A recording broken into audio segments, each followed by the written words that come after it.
প্রিয় দর্শক বন্ধুরা, এই মুহূর্তের জন্য উঠে আসছে একটি জরুরি খবর আপডেট, যেখানে আপার প্রাইমারি 2016 খবর থাকছে, তার সাথে একেবারে সংযুক্ত বা পারস্পরিক সম্পর্কিত 9 to 12 2016 এসএসসি এসএলএসটির চাকরি বাতিল সংক্রান্ত গুরুত্বপূর্ণ খবর। যাবতীয় বিষয়াদি কিন্তু উঠে আসছে কেসের গুরুত্বপূর্ণ অর্ডার। তো এই ভিডিওতে সবটা আলোচনা করছি, ভিডিওটিকে শেষ পর্যন্ত দেখবেন, কোনোভাবে কিন্তু স্কিপ করবেন না, চ্যানেলটিকে এখনই সাবস্ক্রাইব করে সঙ্গে থাকবেন। তো চলুন কথা না বাড়িয়ে মূল টপিকে আমরা ফোকাস করি।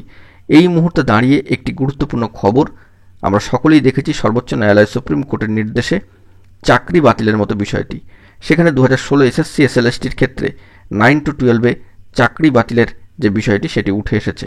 কিন্তু এমন অনেক প্রার্থী রয়েছেন যারা আপারে কিন্তু চান্স পেয়েছিলেন, তৎসত্ত্বেও তারা মানবিকতার খাতিরে আসেননি, কারণ তারা কেউ 9-10 চাকরি করছিলেন, কেউ আবার 11-12 চাকরি করছিলেন। অর্থাৎ আপার প্রাইমারিতে চান্স পেয়েও অনেকে রিফিউজাল দিয়েছেন, প্রত্যাখ্যান করেছেন, রেকমেন্ডেশন নেননি। অনেকে আবার জয়নিংয়ের জন্য অ্যাপয়েন্টমেন্ট পেয়েও তারা জয়েন করেননি। তবে সেই ভ্যাকেন্সিটার এখন নেই, সেটি অন্যান্য প্রার্থীরা জয়েন করে গিয়েছেন। কিন্তু এখন প্রশ্ন হলো, আপারে চান্স পেয়েও তো এলেন না, তাহলে আবার কি সুযোগ হবে?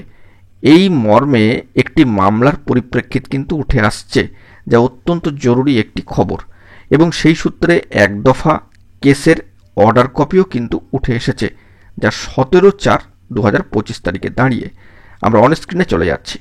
বন্ধুরা, সেই গুরুত্বপূর্ণ অর্ডারের অংশটি আমরা কিন্তু দেখতে পাচ্ছি, যেখানে দেখা যাচ্ছে যে একজন প্রার্থী অ্যাপয়েন্টমেন্ট লেটার পেয়েও স্কুলে কিন্তু জয়েন করেননি। আপার প্রাইমারির ক্ষেত্রে মানবিকতার খাতিরে তিনি সেই চাকরিটি ছেড়ে দিয়েছিলেন, কারণ তিনি ইন সার্ভিস ছিলেন 9 to 12 ক্ষেত্রে। এক্ষেত্রে যারা আপার প্রাইমারিতে অংশগ্রহণ করেও রিফিউজাল দিয়েছেন, রিকমেন্ডেশন গ্রহণ করেননি, তাদের ক্ষেত্রে এই মামলা কিন্তু গুরুত্বপূর্ণ হয়ে উঠতে পারে, কারণ বিষয়টিকে মহামান্য কোর্ট মানবিকতার স্বার্থে এসএসসিকে দেখার জন্য বলা হয়েছে। অর্থাৎ মহামান্য কোর্ট এটাই জানাচ্ছেন যে মানবিকতার স্বার্থে এসএসসি বিষয়টা দেখুক। কিন্তু বর্তমানে যে পোস্ট ছেড়ে এসেছেন প্রার্থী, সেই পোস্ট কিন্তু ভ্যাকেন্ট নেই, সেখানে অন্য প্রার্থী জয়েন করে গিয়েছেন। তাহলে উক্ত প্রার্থী সুপ্রিম কোর্টে বর্তমানে কিন্তু চাকরিহারা হয়েছেন। অর্থাৎ তিনি যে চাকরি করছিলেন 9 to 12 ক্ষেত্রে, সেই চাকরি প্যানেল বাতিলের দরুন কিন্তু তার চাকরিটি বাতিল হয়েছে। অবশ্য সুপ্রিম কোর্টের বর্তমান নির্দেশনামাও ফিরে এসছে যে যারা অযোগ্য নয়, যারা প্রকৃত অর্থে যোগ্য, তারা আবার স্কুল ফিরে যাবে, অবশ্যই সেটা ডিসেম্বর মাস পর্যন্ত, 31শে ডিসেম্বর পর্যন্ত। কিন্তু এখন প্রশ্ন হলো যে এই যে মামলাটি, যেখানে আপারে প্রার্থী সুযোগ পেয়েও মানবিকতার স্বার্থে এলেন না, বর্তমানে চাকরিহারা হয়ে গেলেন, সেক্ষেত্রে তিনি কি আর ফিরতে পারবেন? মানবিকতার স্বার্থে বিষয়টিকে এসএসসিকে দেখার জন্য কিন্তু বলা হয়েছে। এসএসসির তরফ থেকে সম্মানীয় অ্যাডভোকেট মহাশয় তিনি নির্দেশনামা নিয়ে এসে কী বলবেন সেটাও এখন দেখার, এসএসসি কী সিদ্ধান্ত নেবেন এই বিষয়ে সেটাও কিন্তু দেখার এই মামলার পরিপ্রেক্ষিতে, কারণ এর সঙ্গে অনেকের ভাগ্য কিন্তু জড়িয়ে রয়েছে। অনেক প্রার্থী রয়েছেন যারা কিন্তু 9 to 12 চাকরি হারা হয়েছেন, যোগ্য হয়েও বঞ্চিত, তারা আপারেও কিন্তু ছিলেন, মানবিকতার স্বার্থে হয়তো তারা চাকরিটা ছেড়ে দিয়েছিলেন।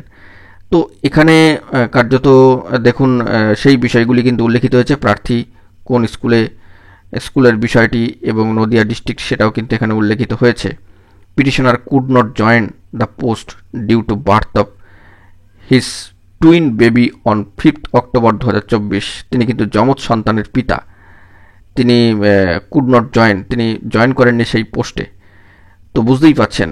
এবং অ্যানাদার ওয়েতে দেখাচ্ছে petitioner engagement in another school was in connection with a selection process that is first SLST, যেটা হচ্ছে 2016, assistant teacher for class 9 and 10। তাহলে বর্তমানে চাকরিহারা হয়ে গিয়ে তিনি এখন কি করবেন? মানবিকতার স্বার্থে এসএসসি কি বিষয়টা দেখবে? First level selection test first SLST 2016, যেটা অ্যাসিস্ট্যান্ট টিচার 9-10 ক্ষেত্রে has been set aside by the honourable Supreme Court. তাহলে এখন কি হবে? প্রার্থী কি আবার আপারে ফিরে আসতে পারবেন? স্কুল সার্ভিস কমিশন কি সিদ্ধান্ত নেবে? অনেকগুলোই কিন্তু প্রশ্ন থেকে যাচ্ছে। স্কুল সার্ভিস কমিশনার থেকে সম্মানীয় অ্যাডভোকেট মহাশয় স্কুল সার্ভিস কমিশনের কী সিদ্ধান্ত নিয়ে আসবেন, নির্দেশনামা কী নিয়ে আসবেন, সেটাও কিন্তু লক্ষণীয় বিষয়। পরবর্তী শুনানির দিনক্ষণও কিন্তু রয়েছে এই এপ্রিলে, তো দেখা যাক পরবর্তী ক্ষেত্রে কী আপডেট উঠে আসে। আমরা সেই দিকে ফোকাস রাখছি, জরুরি তথ্য পেলে সবটা প্রোভাইড করবো। এখন এটুকুই, ভালো থাকবেন, চ্যানেলটিকে সাবস্ক্রাইব করে রাখবেন জরুরি আপডেটগুলি পাওয়ার জন্য। ধন্যবাদ।